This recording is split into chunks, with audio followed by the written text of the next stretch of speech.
কাতার মাতালেন Nagar Baul James. Asian mega concert পরিণত হয় এক টুকরো মিনি বাংলাদেশে। সন্ধ্যা 6টায় অনুষ্ঠান শুরু হওয়ার কথা থাকলেও বিভিন্ন জটিলতায় বেজে যায় রাত 9টা। ফলে কিছুটা ক্ষোভের সৃষ্টি হলেও জেমস মঞ্চে ওঠার সঙ্গে সঙ্গে দৃশ্য পাল্টে যায়। কাতারের মাটিতে প্রবাসী বাংলাদেশিদের হৃদস্পন্দন বাড়িয়ে দিতে হাজারো প্রবাসীর উপস্থিতিতে মঞ্চে এলেন নগর বাউল। গিটারের তারে প্রথম টান পড়তেই পুরো স্টেডিয়াম যেন এক মহাকাব্যে রূপ নিল।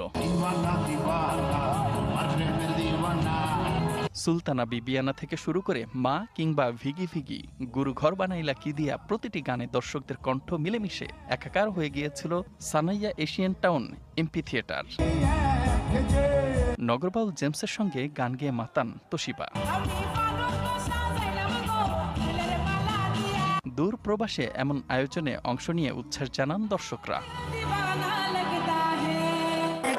অনুষ্ঠান দেরিতে শুরু হইলো, আমাদের জেমসে আমাদের মাতিয়ে তুলছে, আমাদের সার্থক হয়েছে।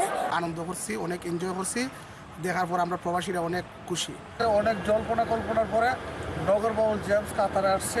একটু বাংলাদেশের মধ্যে আছি, সবাই বাংলাদেশি ভাই বোনেরা এখানে জেমসের প্রিয় গানগুলো উপভোগ করেছি। এই দিনটার জন্য আমরা সবাই প্রবাসী বাঙালি, এই দিনটার জন্য আমরা সবাই অপেক্ষা করি। নগর বাউলের কণ্ঠে গান শুনে দর্শক ইনশাল্লাহ তাদের তৃপ্তি যাবে আশা করি অনেকদিন পরে।